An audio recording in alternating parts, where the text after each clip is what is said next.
hope you all are doing good. So today we are going to talk about this concept of open API in the domain of Camunda. Okay, so it's basically same. We are just going to make use of that. So if open API is not clicking any bell, you might have heard of Swagger, right? If you have not heard about any of those things, I'll explain in one liner. And if you had heard about it, excellent. So let me just show you this demonstration so that we'll talk about what is this, when should we use, how is this, and etc etc. Okay, so let's say I have this Camunda engine and I have one client. Okay, so on the left hand side I have the actual Camunda engine which we have used for every our demonstration, and on the right hand side I have a Camunda client. Now we know engine means Camunda engine, there are thousands and lakhs of APIs. And coming to the client, if I want to make use of the Camunda APIs, I simply make a call. And we have seen in the past demonstration how we can make an API call and make use of Camunda APIs to utilize its functionality, right? But what we are going to do today is we are going to make use of Camunda functionalities from the client, but we are not going to make use of calls. Okay, we are going to call the methods from the client. Okay, engine is exposed, API is exposed by Camunda, which is on the left hand side, but we are going to make use of methods so that we can write the Java methods to actually utilize the Camunda functionalities. But we are not going to make a API call from the client to the engine. We are going to call the methods internally. What is happening is the methods which we are calling, those based on that uh, our client is going to decide on which URL to hit, and remaining things it will take care. So I hope that makes sense. Now how to do, what to do, I'll show that in a minute, but first of all let's see a demonstration. Okay, so let's say on 8085 my Camunda engine is happening, and I'm going to start one of the process instance of this from the client without using an API call. So the definition key here is test case sample, and it is running on 8085. Now on my 8096 I am going to this is, I'm actually calling one of my custom method which is going to start this API. So this is my client, right? So from the client I'm going to hit this API and I'm getting the response that it is created and etc etc. It is the incognito, that's why it is not passed and it is not showing in the passed manner. But in the Chrome we have the extension and plugins which can do, which can pass and show it in a beautiful manner. But here we can say this is created and all, right? So if I refresh this page, I can see an instance is created. Okay, now this was the demonstration part, and now let's see what we did on the surface level. And if you actually want me to demonstrate what is Swagger, what is Open API, what is the difference, and just let me know in the comment section. Okay, so let's get on to the coding part. Here if we see that, yeah, there we go. So here if I see in the controller, okay, now this we don't need because we already know what this is. This is our actual regular engine, so we'll forget it, we'll just skip it for now. Okay, now if I maximize this, you can see we have a controller in the client, and in the client controller we have hit the start. Now here in the start we are using the regular methods, just like how we write the methods in the actual engine, saying start process instance by key, and this is the definition key, this is the variables, and just go ahead and start. So this methods are usually present in the engine, but we are able to access these methods in different applications which is not actually an engine. Now when I'm calling this method internally, it is making a call to the Camunda engine with the required API. So what is happening when I'm calling this method is, okay, let me increase the font settings. Yeah, give me 1 minute. Editor, font, and let me make it 16. Apply. Okay, I hope now it's visible. So here when I'm calling this method, it is going to make a which call, it's a engine rest slash the process definition slash key slash this one, and passing the body with the variables, this one variable 1 and whatever value. Okay, so overall what is the intention here? Okay, let's so this was the coding part. Now how to do and all, we'll talk it in a minute, but let's first get on to the documentation. So this is the Camunda documentation open about Open API. This link I'll put it in the description, but usually you can go to reference and then REST API, then Open API. That's it. Okay, now the point to note here is which version are we talking about. So in the URL you can see 7.15. Make sure you just update the URL and you'll get the documentation related to your version. Okay, so as per the documentation I can simply okay, before this, okay, now we are aware of what is the demonstration, what is the end goal. So if this is what you guys want, just stick to the video, else you can skip this and move on to the next demonstration. Thank you. Now first of all, when do we go for open APIs? Like let's say I am the one who, let's say I am the one who developed the Camunda. Okay, now I am exposing thousands of APIs and I have the proper documentation. Okay, but if some client wants to make use of all those APIs, I don't want him to write that for this purpose he needs to call this API, for functionality 2 he needs to call this API. I don't want him to write, him or her as a client want to write him again and again. Okay, along with the documentation. So Open API and Swagger, what it does is, as when I'm developing an API, I want it to produce a documentation for it and everything that is required, so that the client can even understand it, and even the client application can understand it. So client application can understand it in the sense, I want to generate the machine readable instruction from that API. So what does that mean? So basically when I'm exposing an API, I want it to generate a JSON or something which any other machine can understand. So for example, if I go to this one, you can see here I see Open API something version and some details. Okay, now if I scroll down, I can see that, okay, for example, process definition. So you can see for the process definition, I have all this API process definition, this query process definition, some other query, I'll have a get mapping, I have post mapping. So for what purpose, what is the API, for what purpose, what is the other API.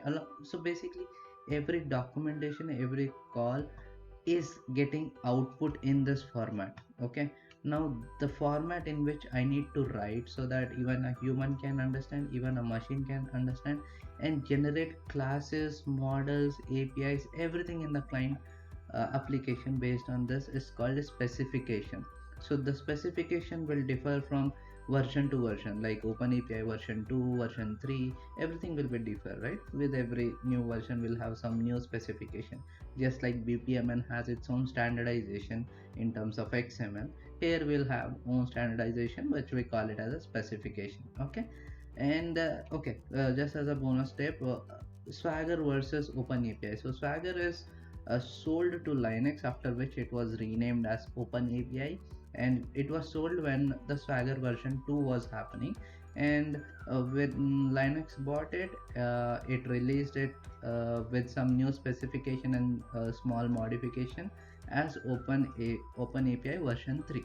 Okay, but yeah, it is on top of Swagger 2. So if we say Swagger 2 and Open API 2 is same, but if I want to find the difference, even if I Google it, I will find the difference between Open API 3 versus Swagger 2, because basically Swagger 2 and Open API 2 is same. Okay, now that's all about some knowledge purpose, but I hope so. In the coding part, we are just going to make use of this JSON, and we are going to generate the classes out of it, of which methods we are going to use, right? So as per the documentation, yeah, let's go here.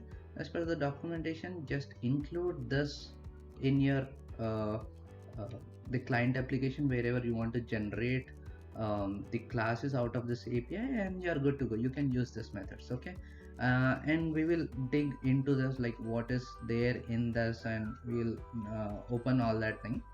But how we are doing? Okay, now before I show you how you are doing, if you want to do it parallelly with me, here is uh, the repo URL. So I have everything placed here.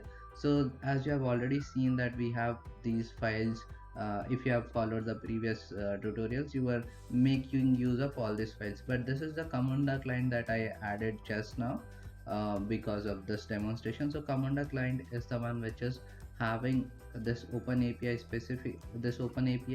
and all the class which is making call to the Camunda engine. So this is our client and the remaining is our engine. Okay.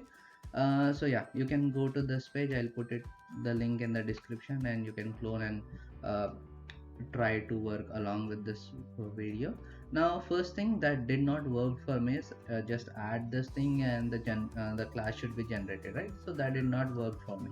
So if I go to the JFrog, this is org.camunda.bpm. Let me maximize this, org.camunda.bpm. So if I go here, org.camunda.bpm, and in this dependency which is given here, Camunda engine rest open API, I can see we have various versions. So based on the Camunda version that I am having, the engine that I'm having was 7.12. With this demonstration, I updated my engine to 7.16, but I am trying with the Camunda client of 7.15 just to see whether it is backward compatibility or the basic functionality is happening or not. So if I go to the JFrog, I can see I have 7.16 as well, but I took 7.15 and the latest version in that. So I took 7.15 alpha 5. So if I open it, I'll have the jar, right? So if I download this, if it's a Spring Boot, I can directly include the jar, and we are demonstrating in the Spring Boot, but adding the dependency didn't work for me. So I'm having the jar explicitly, I'm saving it, and I'm going to open this, and yeah, let me take it to some different location. Give me a minute. Come on the Spring Boot. Okay, yeah, so I have taken it here and I'm going to extract this. So open with once again, show more options, 7-zip, extract. So adding the jar didn't work for us, that's why I'm extracting it just to see what is the content. So I can see I am able to find openapi.json here. I'll open it with Notepad++, and there I go. So I can see the complete specification I got here, just like what we saw in browser, but this is 7.150 alpha 5 which we got the jar of. Okay, this is one thing. And what all things do I need to add? I need to add this in my client application. And next, if I go to my this one, the pom.xml. Okay, let me open this also in Notepad++. Okay, so here if I see, I need not to do everything. I need to focus on the Maven plugin. So this is the plugin that we are going to use to make use of the OpenAPI JSON file and make classes out of it. So this is the plugin, and this again you will find it on the GitHub. So let's go to GitHub only then, if we have already everything in the GitHub. So, okay, so this is my Camunda client, and in the source main resources, here I have added OpenAPI JSON of 7.15, and then in the pom.xml, everything is basic, it's a boilerplate code. The things that we have added is this H2 database if you want to use it, otherwise we can ignore that.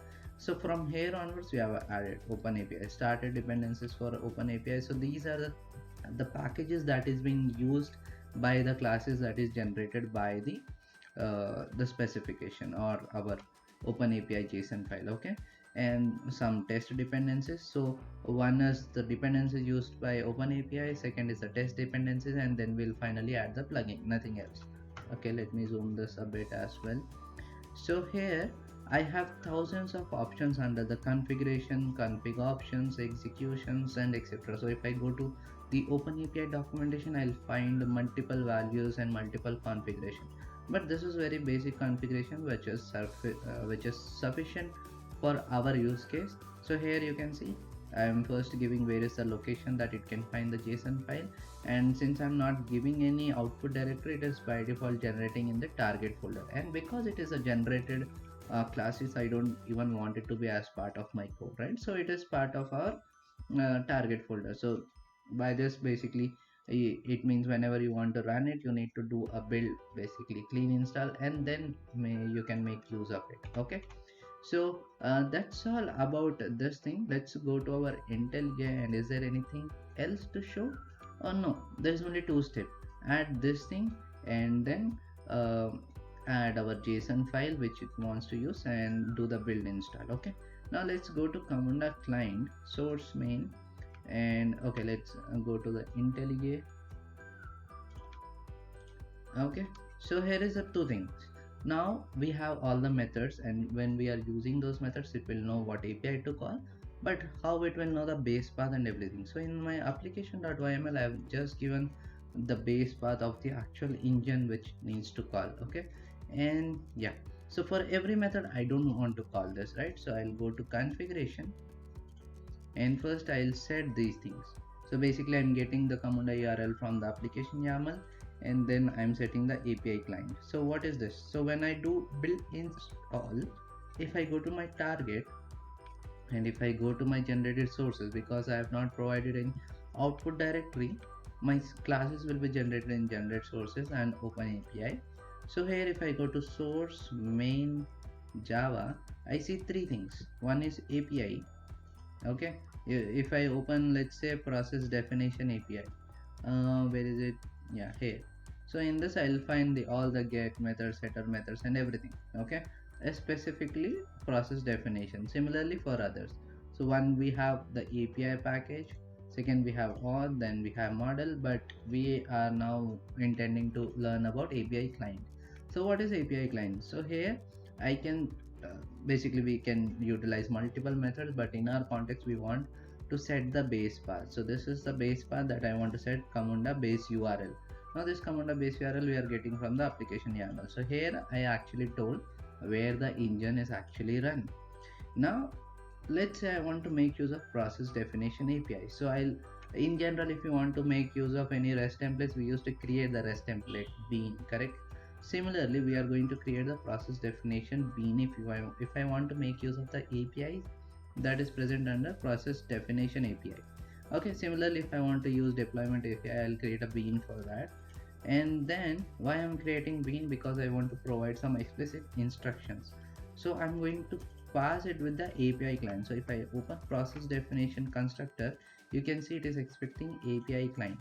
Now in the API client I have provided the base path. That's why I need not to set the base path for every bean that I create, just like process definition.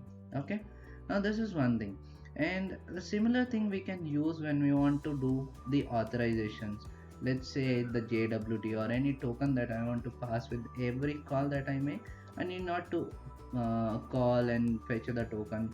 Just set those things with the API client, whatever I need with the authorization and stuff, and then just go ahead with calling process definition API dot this thing. Let's see an example. So I hope this configuration part is clear, where I'm setting up that what all things need to happen, like the base URL, the authorization tokens, any filters or any such sanitization that needs to happen with every call. I'll set up it here once, and then I'll make use of it everywhere. Okay, so that was all about this generated class. I'll minimize this. Next we are going to go to the controller. Here I'm writing the business logic which you should never do. Have this thing in a service layer and then just call that method in our controller. But yeah, this is just for understanding, so I'm putting here and I'm explicitly mentioning don't write business logic in the controller. Okay, so here what I'm doing is I'm auto wiring my process definition API, the bean which has now the details of where the basic engine is going on. Okay, now with that bean with me, I'll just call the methods that I need. Okay, now here if I see, as soon as I called slash client slash start, it came here and finally this is executed. Okay, and now this process definition API is aware of the engine because I have provided it in the configuration. That's all we need. Similar to this, any authorization token or anything that needs to go with the headers of this API, or let's say any other headers or any authorization tokens. So as soon as I call this, those things will be performed. And if I want to see all those things, what is happening, whether the header is actually getting injected or not, if you are aware of this concept, excellent. Otherwise I'll tell you this time, we can write the filters for the ones which is coming towards us in terms of user interface, but in our context we want to write interceptor. So let's say we have an interceptor which comes into picture before reaching the request, one which is when going out. So it's like the post interceptor. So after the request came here, and then it is going to hit the engine. So before hitting the engine, I want to see what are all the headers that is being passed. So that I can capture in the post interceptor. So there I can verify, okay, what are our headers it is having before leaving my application, and then I can do the verification accordingly. Okay, so all this code is present on the GitHub, and the link you will find in the description. Let's minimize this, and I think this GitHub part is clear. And then yeah, here someone is trying to explain how to do this stuff, but in a different format. So this is not the one that we followed just now, but if you are interested, I'll have this link in the description as well. So this blog we have, then this open API descriptions we are having. So here we also have of how to do the same for Tomcat. So here we extracted the jar and we kept in our resources, but there we'll put it under the metanf lib folder, library folder.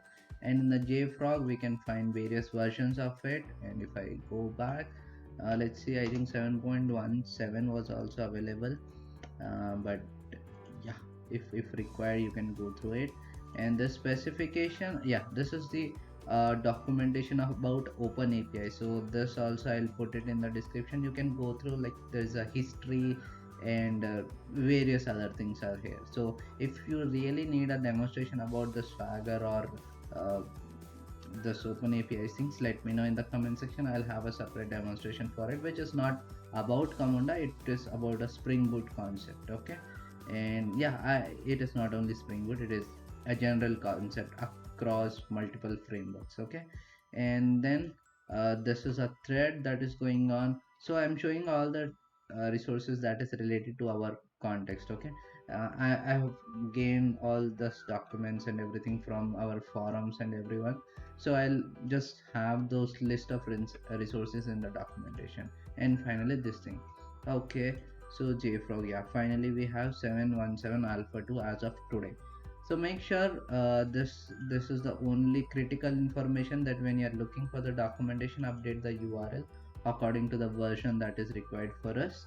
And that's all for today. I hope you enjoyed it and you have the source code, play with it. If you find any bugs or anything, you can give a PR. I'll be happy to accept it or approve it. And that's all for today. Thank you.